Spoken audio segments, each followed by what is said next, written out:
The champagne was still fizzing when my husband thanked his first love on live TV. What he didn't know, I wasn't just his wife, I was his biggest investor. One phone call later, his billion-dollar empire crumbled faster than our marriage. By sunrise, he went from CEO to homeless. Want to know how a software engineer's daughter brought down Wall Street's golden boy? Buckle up. The ballroom glittered with Manhattan's elite like a jewelry store exploded. Marcus Sterling, my husband of 3 years, stood at the podium like Caesar addressing the Senate. His tech finance hybrid company, Sterling Vault, had just gone public at $2.1 billion valuation. I watched from the crowd, champagne flute in hand, playing the perfect supportive wife role I'd mastered so well it could win me an Oscar. Today marks not just a business milestone. Marcus's voice boomed across the room with the confidence of a man who'd never faced real consequences, but a personal triumph. I want to thank someone who believed in me from the very beginning. My heart did a tiny skip. Finally, public recognition after 3 years of shadow support. 3 years of pretending algorithms were too complicated for my pretty little head. 3 years of watching him present my ideas as his breakthrough innovations. My first love, my business muse, Victoria Chin. The air left the room like someone had punctured a balloon. Victoria glided onto the stage in a red dress that cost more than most people's annual salaries. She kissed Marcus, my husband, on the lips as cameras flashed like lightning strikes, each one capturing my humiliation for posterity. The champagne turned bitter in my mouth, but I didn't flinch. Years of boardroom poker faces had taught me better. Around me, whispers started like wildfire in a drought. Who's that woman with Marcus? I thought he was married. Poor wife, wherever she is. If only they knew the poor wife was standing 10 feet away, calculating exactly how much this betrayal was going to cost him. Because here's what Marcus Sterling, Harvard MBA and self-proclaimed business genius, never bothered to learn about his quiet little wife. I wasn't just Elena Rodriguez, Stanford computer science dropout who couldn't hack it in tech. I was Elena Rodriguez, heir to the Rodriguez-Soft empire. You know, the company that basically invented half of Silicon Valley's foundational software architecture? Yeah, that Rodriguez family. And Marcus's shiny new billion-dollar company? It was built on my proprietary algorithms. Algorithms he thought I'd helped him understand during our cute little study sessions when he was struggling with technical concepts.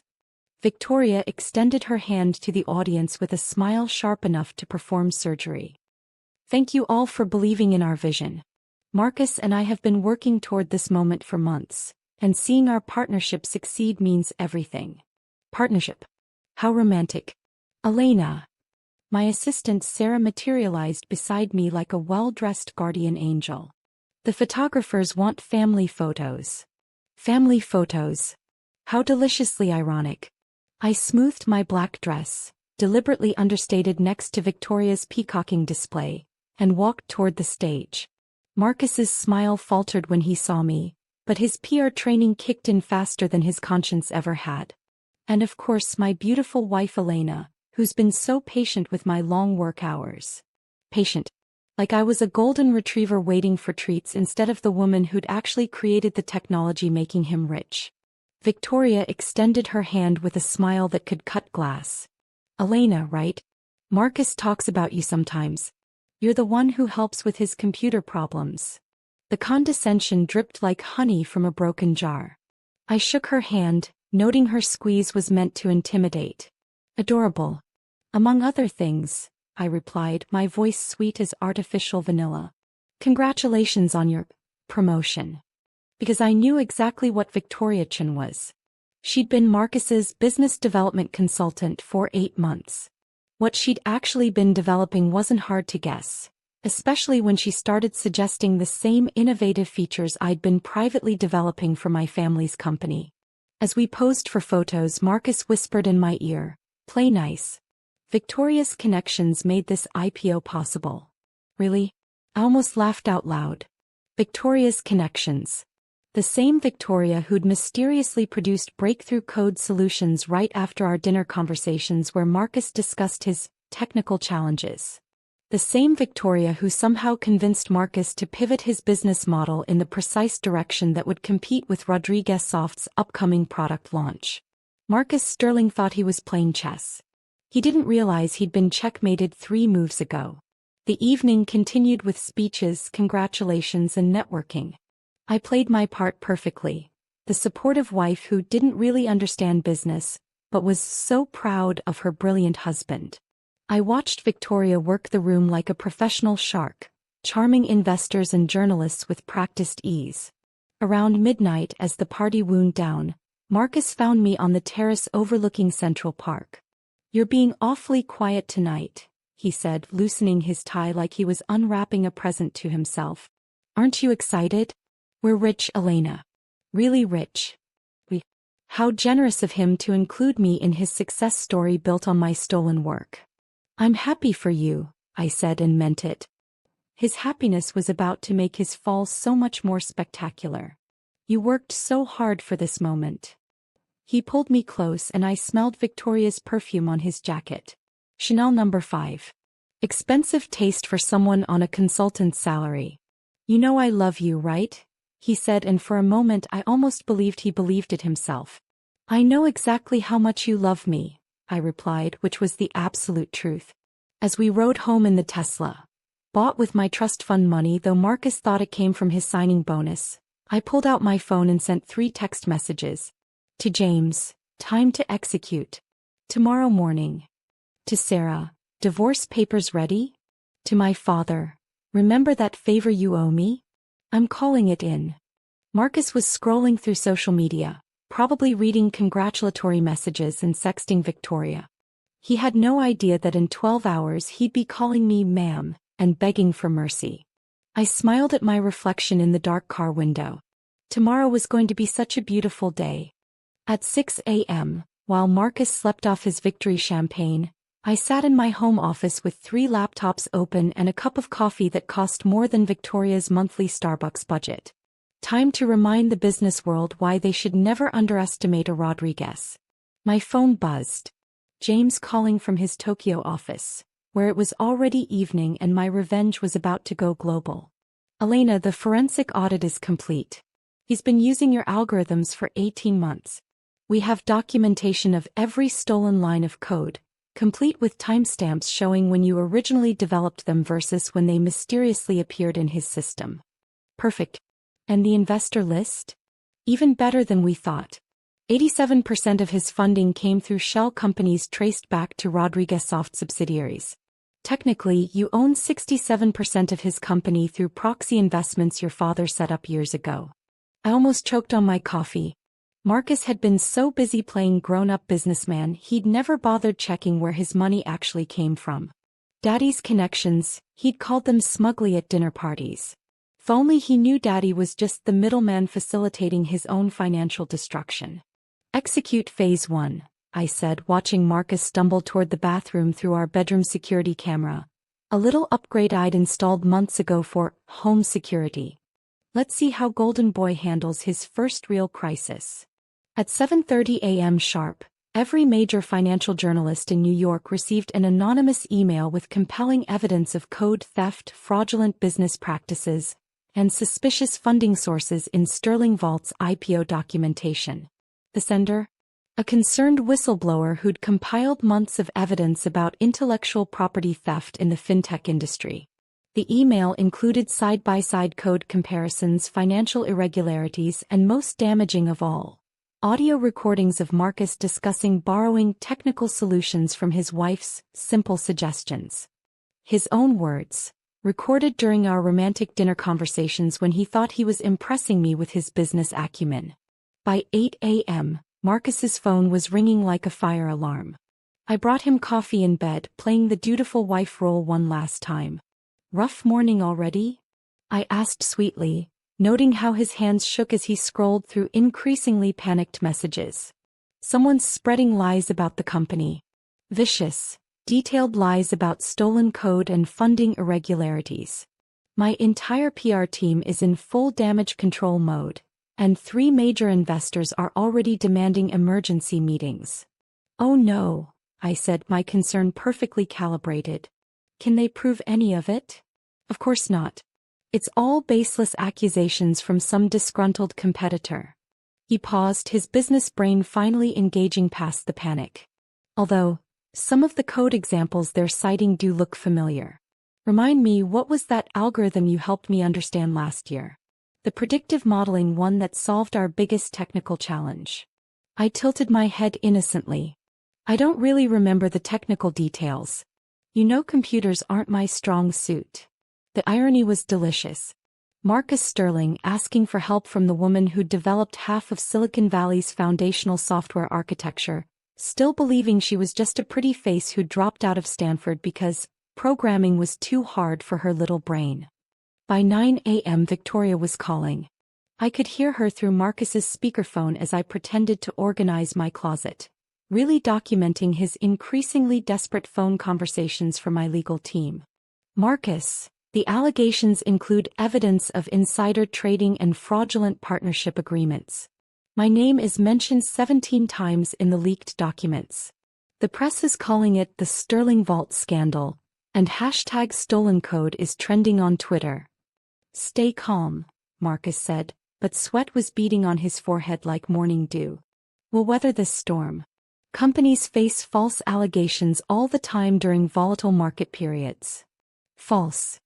Victoria's voice cracked like breaking glass. Marcus, some of this information is incredibly specific.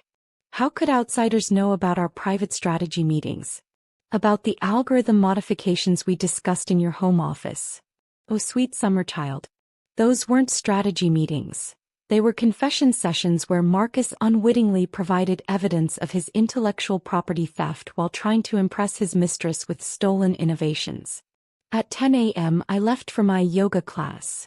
Actually a board meeting at Rodriguez Soft headquarters where we discussed the morning's successful character assassination. Before leaving, I kissed Marcus goodbye, tasting his desperation like bitter medicine. I'm having lunch with Sarah today, I mentioned casually. Sister bonding time. That's nice, honey. Say hi to your family for me. His voice was distracted, already planning damage control strategies that would fail spectacularly. If only he knew he was about to meet my family professionally. The Rodriguez Soft building in Manhattan was everything Marcus's rented office space pretended to be. 47 floors of actual innovation, where my family had been revolutionizing software development since before Marcus knew what coding meant. The lobby alone cost more than his entire annual operating budget. Elena, my father, Carlos Rodriguez, embraced me in his corner office overlooking the entire financial district. Ready to remind the market why stealing from our family is career suicide? I've been ready for 18 months, I replied, settling into the chair where I'd first planned this elaborate takedown. How's our media strategy progressing? TechCrunch, Wall Street Journal, and Bloomberg all have exclusive interviews scheduled. The story breaks at market open with simultaneous coverage across 3 continents.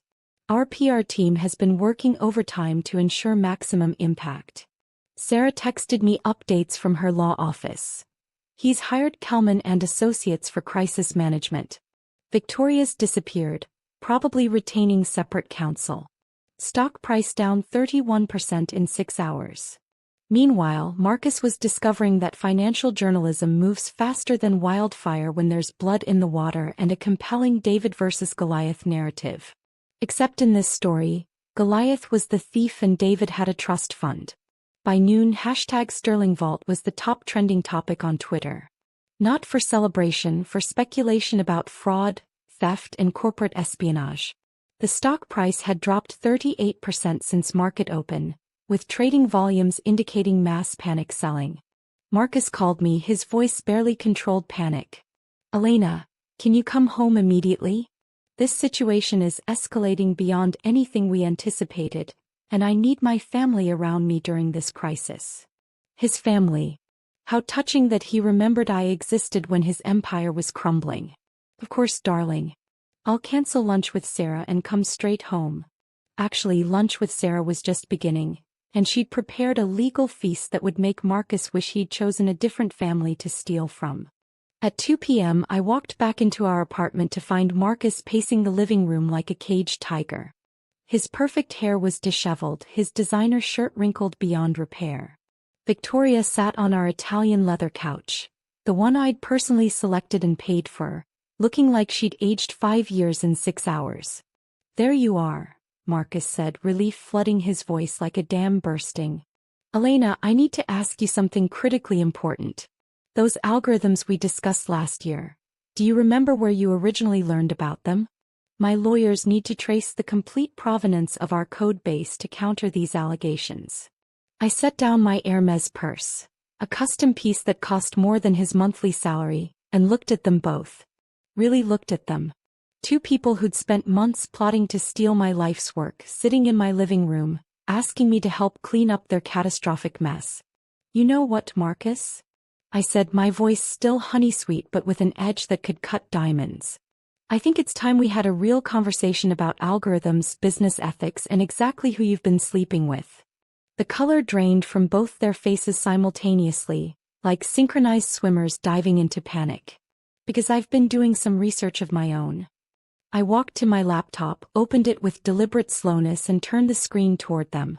The forensic audit report filled the display, 47 pages of devastating evidence that would make their lawyers weep. "Interesting reading," I said, perching on the edge of my desk chair like a professor about to deliver a career-ending lecture. "Want me to summarize the highlights?" Marcus's face had gone from tanned confidence to ashen panic. "Elena, whatever you think you've found." "Page 12 is my personal favorite," I continued, scrolling through the document with theatrical precision. "It's where they trace the source code for your revolutionary, predictive algorithm back to a Stanford University thesis written in 2018. Brilliant work, really. The author must have been incredibly talented." Victoria shifted uncomfortably, her designer dress suddenly looking like a costume from a play she no longer wanted to be in. The thesis author was Elena Rodriguez, computer science PhD candidate, withdrawn from the program due to family obligations. I looked up at Marcus with a smile that could freeze champagne mid-pour. "Funny how life works out, isn't it?" Marcus finally found his voice, though it cracked like a teenager asking someone to prom. "That's impossible. You told me you barely understood programming. You said Stanford was too challenging, that you couldn't handle the technical complexity." "I told you what you wanted to hear," I replied, standing and walking to the window overlooking Central Park. The same view we'd admired on our first apartment tour, when Marcus thought my trust fund was just family money, and not family empire money. "You were so eager to believe your wife was intellectually inferior that you never questioned why my simple suggestions always solved your most complex technical problems. When you complained about server architecture, I casually mentioned distributed computing solutions. When you struggled with data security, I suggested encryption protocols that just happened to be cutting edge. When you needed predictive modeling capabilities, I shared some basic concepts I'd picked up from watching YouTube videos." I turned back to face them, watching realization dawn like sunrise over their horrified faces. During my 2 years away from Stanford, which weren't because I couldn't handle the pressure, but because my father had a heart attack and I needed to run Rodriguez Soft while he recovered, I developed 17 patented algorithms that became the backbone of modern fintech security, including the one powering your supposedly revolutionary platform. Victoria, who'd been silent through this revelation like a mouse hoping the cat wouldn't notice her, suddenly found her voice. "Elena, I can explain about the partnership agreement." "Oh, please do." I turned to face her directly, my attention sharp as a laser. "Explain how you convinced Marcus to restructure his entire business model to compete directly with my family's flagship product. Explain how you independently developed solutions that were remarkably similar to algorithms I discussed at our dinner parties. Explain how you positioned yourself as the visionary who could take Sterling Vault public." Her composure cracked like thin ice under pressure. "It wasn't supposed to hurt anyone. Marcus was struggling with the technical aspects and you seemed so uninvolved. We thought you didn't care about the business side." "Uninvolved?" I laughed, and it wasn't a pleasant sound, more like glass breaking in reverse. "Victoria, I've been documenting every conversation, every borrowed idea, every instance of intellectual property theft for 18 months. I have recordings, email threads, financial records, and security footage that would make your compliance lawyers resign rather than defend you. Marcus sank onto the couch like a deflating balloon, finally understanding the magnitude of his mistake. Elena, if this is true, if you really own the source code, then your entire company is built on stolen intellectual property, your IPO was based on fraudulent claims, and you're both looking at criminal charges for corporate espionage. I finished his thought with clinical precision. But that's just the legal perspective. I opened my laptop again, pulling up a different screen that made them both pale further. Let me give you both a quick education in corporate structure, since business school apparently failed you. Sterling Vault received funding from 17 different investment sources, correct? Marcus nodded weakly, like a patient acknowledging terminal diagnosis. 12 of those sources are subsidiary companies of Rodriguez Soft Holdings. The other 5 are venture capital firms where my family holds controlling interests. I let that information settle like concrete hardening. Congratulations, Marcus. You've been working for me this entire time, stealing from your own boss and paying me dividends on the profits from my stolen technology. Victoria's phone buzzed insistently. She glanced at it and her face went white as fresh snow. Marcus, the stock price just dropped another 42%. Trading might be halted within the hour. That's just the appetizer, I said cheerfully, my voice bright as morning sunshine. By market close, Sterling Vault will be worthless. By next week, it'll be a cautionary tale they teach in business school ethics classes alongside Enron and Theranos. Marcus stood up abruptly, his chair scraping against the hardwood floor like nails on a chalkboard. For a moment I saw a flash of the man I'd married, confused, hurt, desperate, before his ego reasserted itself like a bad habit. Elena, why? His voice cracked with genuine bewilderment. If you had all this power, all this money, why marry me? Why pretend to be someone you're not for 3 years? It was a fair question and I'd been waiting 36 months to answer it properly. Because I wanted to conduct an experiment, I said, settling back into my chair like a researcher explaining methodology. I wanted to see if someone could love Elena Rodriguez the person, not Elena Rodriguez the heiress. I wanted to test whether intelligence and success in a woman was threatening or attractive to ambitious men. I gestured toward him with mock appreciation. You failed spectacularly. Not only did you find my intelligence threatening, you actively tried to diminish it, steal from it, and replace me with a cheaper knockoff.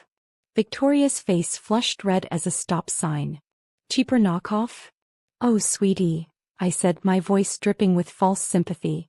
Did you think this was about romance? Marcus didn't fall for your charms. He fell for your willingness to help him commit corporate espionage against his own wife. I pulled up another document on my screen, watching their expressions like a scientist observing lab rats. But the betrayal goes deeper than just business, doesn't it?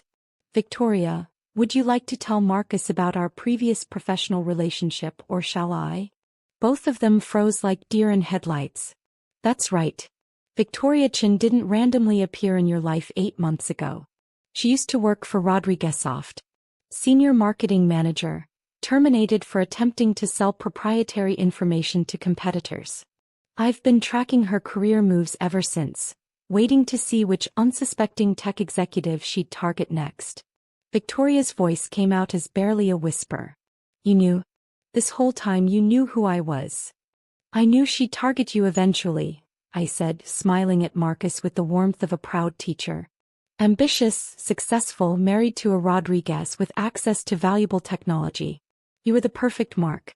A walking, talking treasure trove of intellectual property with an ego big enough to ignore obvious red flags.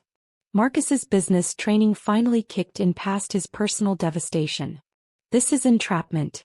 You deliberately set me up. I deliberately gave you every opportunity to be honest with your wife, I corrected. When you started struggling with technical problems, I offered to help directly. You told me not to worry my pretty little head about complicated business matters. When you began working late nights, I suggested we grab dinner and discuss your projects. You said you didn't want to bore me with technical details. I stood up and walked to the bar cart, pouring myself a glass of wine that cost more than most people's rent. Every single time you chose to steal from me instead of simply asking for help. Every single time you chose to make me feel stupid instead of recognizing my expertise. You didn't fail my test because you were trapped. You failed because you chose to fail. Victoria's phone rang. She glanced at the caller ID and her face went ghostly pale. It's the FBI. Don't answer that yet, I said casually, taking a sip of wine. We're not quite finished with our conversation. Marcus looked between the phone and me like a man watching a tennis match in slow motion. Elena, what have you done? What I should have done 18 months ago when I first discovered your little side business. I walked back to my laptop and opened yet another folder. This one labeled Federal Investigation Materials. I've been cooperating with an FBI investigation into intellectual property theft in the tech industry. You two just happen to be perfect case studies. I clicked through screenshots of email chains, recorded conversations, and financial transactions. Did you know that selling stolen intellectual property across state lines is a federal felony? Or that conspiracy to commit corporate espionage carries a mandatory minimum sentence? Victoria's wine glass slipped from her fingers, shattering on the marble floor like her carefully constructed plans. Marcus, you said this was just borrowing ideas. You said she'd never find out. I never said, Marcus started, then stopped as he realized he was about to throw his co-conspirator under the bus in front of a woman who'd been recording everything. Oh, please continue, I encouraged. This is the part where you two turn on each other. It's always my favorite part of these situations. Marcus's phone started ringing. Then Victoria's again. Then the landline. The media sharks were circling and blood was in the water. Here's what's going to happen, I said, closing the laptop with a decisive snap that sounded like a judge's gavel. In approximately 30 minutes, federal agents will arrive with warrants for both of your arrests.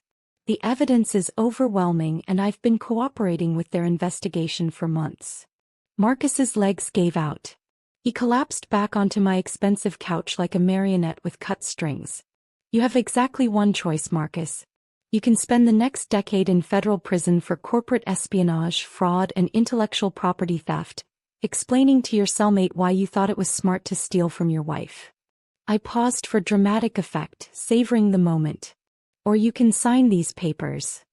I pulled a thick folder from my desk drawer and placed it on the coffee table with the satisfaction of a poker player revealing a royal flush. Complete transfer agreement. Sterling Vault's assets, technology, and intellectual property return to their rightful owner. Me. You walk away with your freedom and enough money to start over somewhere far from New York. Maybe try Iowa. I hear the tech scene there is less competitive.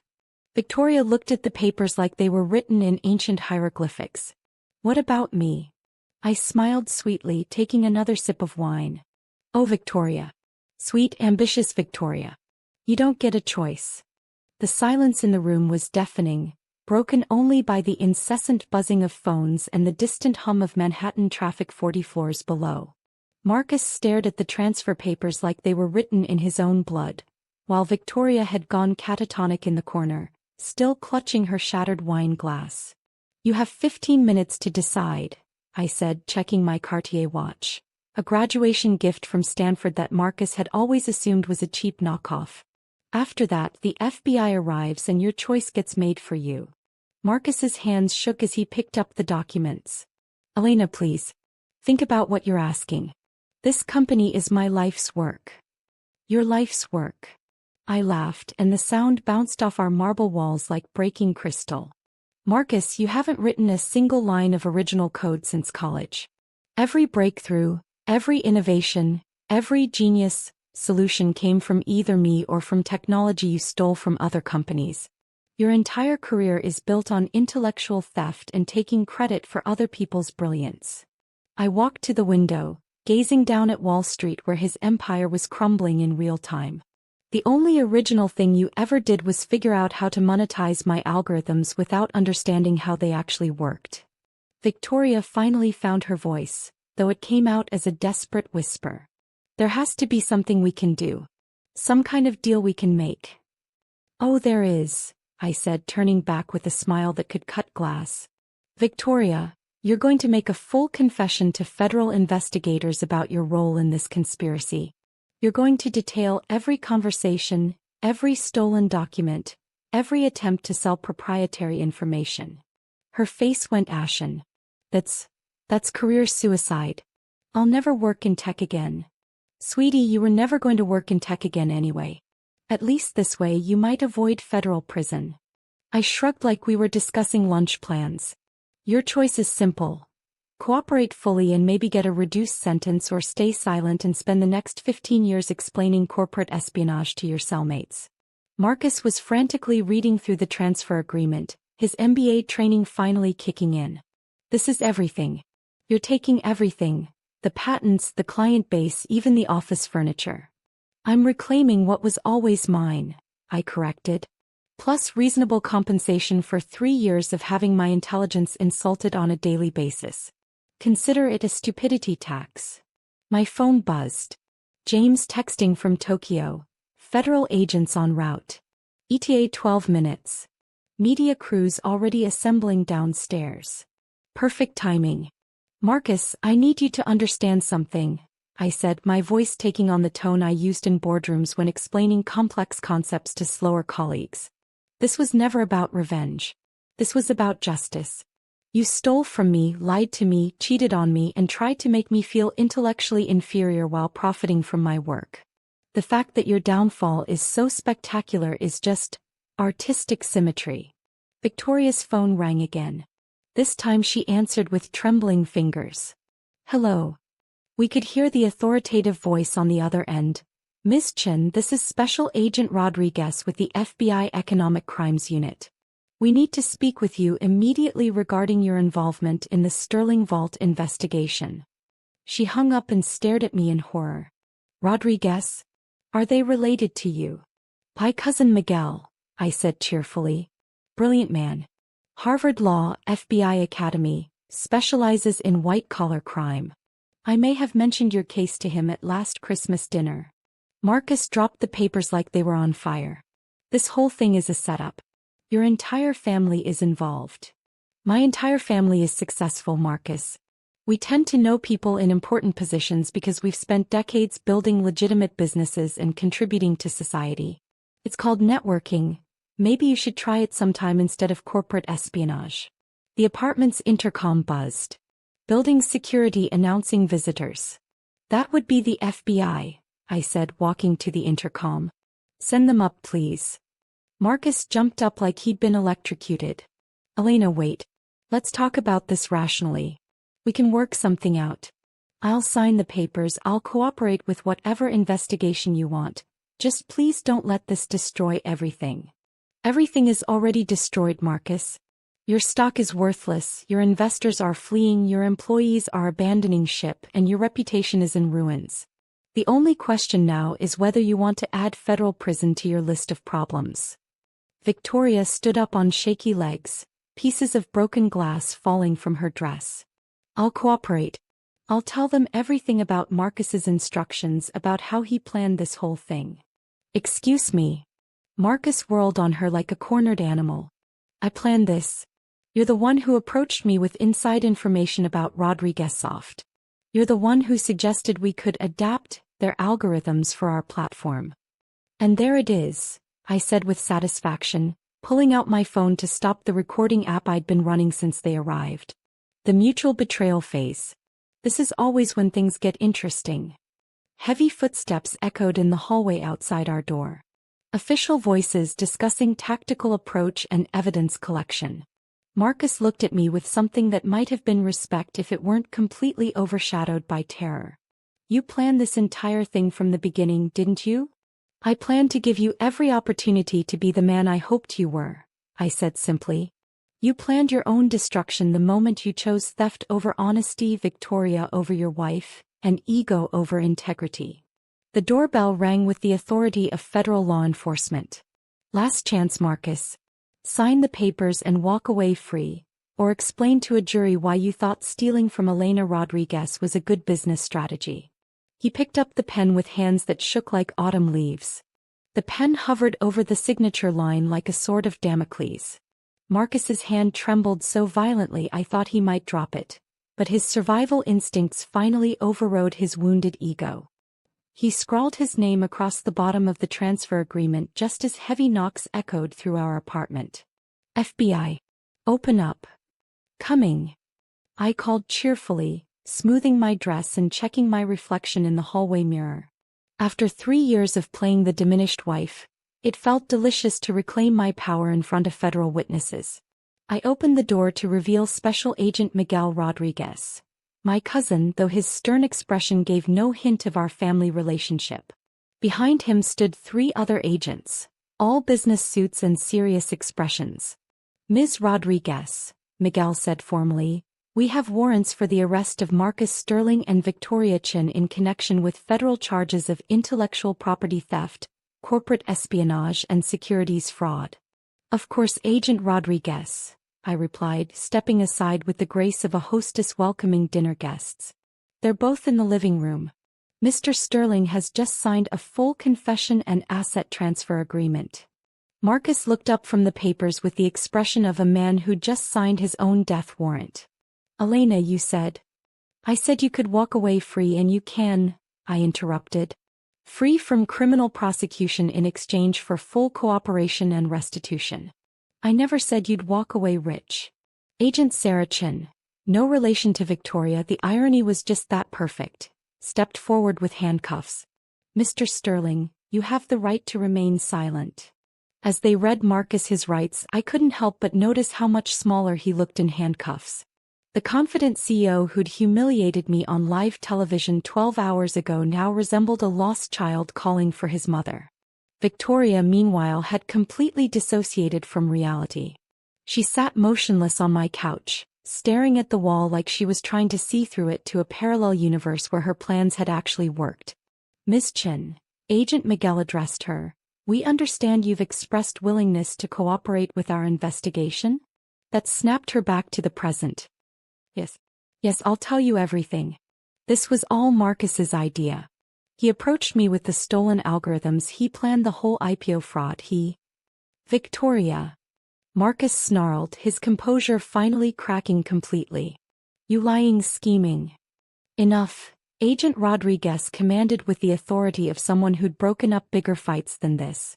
You'll both have plenty of time to tell your versions of events during formal interviews. As they prepared to escort my husband and his mistress to federal custody, Marcus turned to me one last time. Elena, I need you to know. I did love you. Maybe not the way you deserved, but I did love you. I looked at him for a long moment, this man who'd shared my bed for 3 years while systematically stealing my life's work and making me feel like an intellectual inferior. Marcus, I said gently, you loved the idea of me. The successful wife who made you look good, the trust fund that paid your bills, the algorithms that made you rich. But you never loved me enough to see me as an equal, respect my intelligence, or choose me over your own ambition. I walked closer, speaking quietly so only he could hear. Real love doesn't require one person to diminish themselves so the other can shine. Real love celebrates intelligence, doesn't steal from it. His shoulders sagged as the truth of my words hit him. What happens now? Now you face the consequences of your choices, I replied. And I built the empire I should have built 3 years ago without anyone trying to steal credit for my work. As the FBI led them away, Victoria managed one last desperate plea. Elena, please. I have student loans, credit card debt. If this goes public, I'll lose everything. You should have thought about that before you decided to steal from Elena Rodriguez, I said simply. Actions have consequences, Victoria. That's the first lesson they teach in business school. Apparently the only one you missed. The apartment fell silent as the door closed behind them. I stood in my living room, surrounded by the wreckage of my marriage and the evidence of my victory, feeling something I hadn't experienced in 3 years. Complete freedom. My phone buzzed with a text from my father. News outlets want exclusive interviews about the Rodriguez family's role in exposing tech industry theft. Ready to stop hiding your light under Marcus's bushel? I laughed out loud, the first genuine laugh I'd had in months. More than ready, Daddy. Let's show them what a real Rodriguez empire looks like. Another text, this one from James in Tokyo. Sterling Vault's remaining assets officially transferred to Rodriguez Soft. Market responding positively to new leadership. When do we announce your CEO position? I walked to my laptop and began typing a press release that would introduce the world to the real Elena Rodriguez. Not Marcus Sterling's diminished wife, but the brilliant tech heiress who'd been hiding in plain sight while building a trap for the man who'd tried to steal her thunder. The headline wrote itself. Hidden heiress revealed. How Elena Rodriguez brought down her husband's billion-dollar fraud. Tomorrow every business publication in the world would know my name. Not as Marcus Sterling's wife, but as the woman who'd outsmarted Wall Street's golden boy and reclaimed her rightful place in the tech empire her family had built. I poured myself another glass of wine, the good stuff this time, not the bottle I'd been saving for Marcus, and toasted my reflection in the darkened window. Welcome back, Elena Rodriguez. The world is about to remember why they should never underestimate a woman with nothing left to lose. The next morning I woke up in my own bed for the first time in 3 years. Not the bed I shared with Marcus, but the master suite I'd secretly maintained in the penthouse apartment 1 floor above our family home. Marcus had never known about it, never bothered to check the building's ownership records that would have revealed I owned the entire floor. My phone had been buzzing nonstop since 5 a.m. 47 missed calls, 236 text messages, and enough email notifications to crash a small server. The story had gone global overnight. Rodriguez heiress exposes husband's billion-dollar theft, dominated every business publication from New York to Tokyo. Bloomberg had my photo on their homepage. Not the demure family shots Marcus's PR team had used, but the professional headshot from my Stanford graduation, where I looked every inch the tech royalty I actually was. My favorite headline came from TechCrunch, How to Destroy Your Husband's Empire in 24 Hours. A masterclass by Elena Rodriguez. I padded to my private kitchen, the one stocked with everything Marcus had banned from our shared apartment because he thought quinoa was too complicated for breakfast, and made myself a proper meal while reviewing the media coverage. The Washington Post had obtained the FBI's press release. Federal investigators announced the arrest of Marcus Sterling, CEO of recently public Sterling Vault, and Victoria Chin, the company's director of business development, on charges of intellectual property theft, securities fraud, and conspiracy to commit corporate espionage. But the real bombshell was buried in paragraph 3. The investigation was initiated by Elena Rodriguez, Stanford computer science PhD candidate and heir to the Rodriguez Soft empire, who discovered her husband had been systematically stealing her proprietary algorithms to build his supposedly revolutionary fintech platform. My phone rang. James calling from our Manhattan headquarters, probably surrounded by lawyers and PR specialists trying to manage the controlled chaos I'd unleashed. Elena, you beautiful genius. His voice crackled with excitement. Do you have any idea what you've done? Our stock price is up 67% in pre-market trading. Every major investor in Silicon Valley is calling, begging for meetings. 3 universities want to offer you honorary doctorates, and Harvard Business School wants to create a case study about your strategic takedown. I laughed, walking to my floor-to-ceiling windows that offered an unobstructed view of Central Park. And Marcus? Trading in Sterling Vault has been permanently suspended. The company officially filed for bankruptcy protection an hour ago. Marcus posted bail this morning, but his lawyers are already negotiating a plea agreement. Word is he's completely broke. Turns out most of his personal wealth was tied up in company stock that's now worthless. Perfect poetic justice. The man who'd stolen my intellectual property to build his empire had lost everything when that empire collapsed. What about Victoria? Still in federal custody. Apparently her cooperation isn't as valuable as she thought. Turns out the FBI already had most of the evidence they needed from your recordings and documentation. My doorbell chimed, the private elevator that only accessed my personal floor. I checked the security monitor to see my sister Sarah standing there with a bottle of champagne and what looked like a legal document. James, I need to go. Family celebration time. Sarah burst through the door like a hurricane of designer suits and vindicated sisterly pride.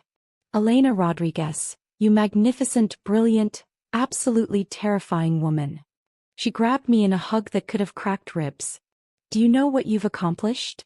Destroyed my marriage, bankrupted my husband, and exposed corporate espionage? I suggested innocently. You've become the most talked about woman in business. Forbes wants you on their cover. The Times wants an exclusive interview. And, she waved the legal document dramatically, your divorce was finalized an hour ago. Emergency proceedings based on criminal activity and fraud. You're officially free. I accepted the champagne with hands that were surprisingly steady. 3 years of planning and 18 months of careful evidence gathering had led to this moment. Complete victory and total freedom. There's more, Sarah continued, her grin widening. Remember that cute MIT professor you dated before Marcus? Dr. Alexander Chin? He called the office this morning. Apparently he's been following your story in the tech journals and wanted to congratulate you on finally getting the recognition you deserve. He mentioned something about always knowing you were too brilliant for your own good. Now that was interesting. Alexander had been the one man who'd challenged my intellect instead of being threatened by it. We'd broken up only because I'd been too focused on graduate school to maintain a relationship. Right before I'd met Marcus and made the catastrophic decision to test whether love could survive intellectual inequality. My phone buzzed with a text from an unknown number. Elena, I always knew you were extraordinary. If you're free for dinner sometime, I'd love to catch up and hear about your latest innovations. Alex. I showed Sarah the message and her eyebrows shot up like rockets. The universe has a sense of humor. Or karma does, I replied, typing back. I'm suddenly very free. Dinner sounds perfect. Another message arrived, this one from my father. Press conference at 2 p.m. Time to introduce the world to the real Rodriguez heir. Your mother is crying happy tears. She never liked Marcus anyway. I looked around my secret apartment, at the life I'd maintained separate from Marcus's diminishing influence. Tomorrow I'd move back into the Rodriguez Soft executive suite that had been waiting for me all along. I'd reclaim my position as one of the most influential women in tech, no longer hiding my brilliance behind a man's fragile ego. Sarah, I said, raising my champagne glass to toast the sunrise streaming through my windows, I think it's time Elena Rodriguez reminded the world what real power looks like. 3 months later, I stood on the stage at the Global Women in Tech Summit, looking out at an audience of 2,000 brilliant minds who'd come to hear my keynote address. The irony wasn't lost on me. 18 months ago, Marcus had told me I wasn't polished enough for public speaking. Today I was the most sought-after speaker in Silicon Valley. Ladies and gentlemen, I began, my voice carrying clearly through the auditorium, I want to tell you about the most expensive education I ever received. It cost me 3 years of my life, damaged my self-confidence, and nearly destroyed my career. But it taught me the most valuable lesson any entrepreneur can learn. Never let anyone convince you to hide your brilliance to make them comfortable. The audience leaned forward, hanging on every word. My story had become legendary in tech circles, not just as a tale of revenge, but as a masterclass in strategic thinking and self-advocacy. 6 months ago, Marcus Sterling was worth $2.1 billion on paper. Today he's working as a junior analyst at a small accounting firm in Newark, New Jersey, making $42,000 a year. A ripple of laughter moved through the crowd. He's also enrolled in a court-mandated ethics course that meets every Tuesday evening. I clicked to the next slide, showing Rodriguez Soft's stock performance since the scandal broke. Meanwhile, our company's valuation has increased by 400%. We've launched 3 new products based on algorithms I developed during my marriage, while my husband was busy stealing them. We've hired every qualified employee from Sterling Vault's collapse, and our Manhattan headquarters now occupies 5 floors instead of 2. Another click revealed our latest innovation. Today, I'm announcing the Rodriguez Institute for Ethical Tech Development, a foundation dedicated to protecting intellectual property rights and supporting women inventors who've had their work stolen or minimized. Our first initiative is a legal defense fund for entrepreneurs facing IP theft. The applause was thunderous, but I wasn't finished. Victoria Chin, my husband's former partner in both crime and adultery, was sentenced to 18 months in federal prison and ordered to pay $2.3 million in restitution. She's currently appealing the sentence from her cell in minimum security facility in Connecticut. I paused for effect. I understand she's taking online courses in business ethics. Better late than never. But the real satisfaction came from what I didn't tell the audience. Marcus had attempted to reach out exactly 17 times since his arrest. Through lawyers, mutual acquaintances, even a pathetic letter delivered to my office. Each message was essentially the same. Apologies, explanations, and desperate pleas for some kind of reconciliation or forgiveness. I'd responded to exactly none of them. As I wrapped up my keynote with advice for young women entering tech, my phone buzzed with a familiar notification. Alexander Chin, texting from the audience where he sat in the third row, having flown in from MIT specifically to hear my speech. Brilliant as always. Dinner to celebrate. We'd been quietly dating for 2 months now. Quietly because I wasn't ready for media speculation about my love life, and Alexander respected that completely. He was everything Marcus had pretended to be. Brilliant, secure in his own achievements, and genuinely excited by my success rather than threatened by it. Last week he'd asked to see the algorithms I'd developed, not to steal them but to understand my thought process. We'd spent 3 hours at my whiteboard, building on each other's ideas, pushing concepts to their limits. It was the kind of intellectual partnership I'd dreamed of having with Marcus, the collaboration that could have made us unstoppable together. Instead, Marcus had chosen to steal from me and diminish me, turning potential partnership into theft and betrayal. After the conference, Alexander and I had dinner at a quiet restaurant overlooking the Hudson River. "So what's next for the Rodriguez empire?" he asked, cutting into his perfectly prepared salmon. "World domination," I replied with a straight face, then laughed at his momentarily concerned expression. "Actually, we're developing an AI system that can detect code plagiarism in real time. It'll make intellectual property theft nearly impossible in the software industry." Preventing future Marcus Sterlings? Preventing future Marcus Sterlings, I confirmed. Plus, we're expanding into 3 new markets next quarter, and I'm considering a run for the Stanford Board of Trustees. My phone rang. Sarah calling with what sounded like barely contained glee in her voice. "Elena, you're not going to believe this. Marcus's lawyer just called. He wants to know if there's any possibility of reconciliation, any chance you'd consider taking him back.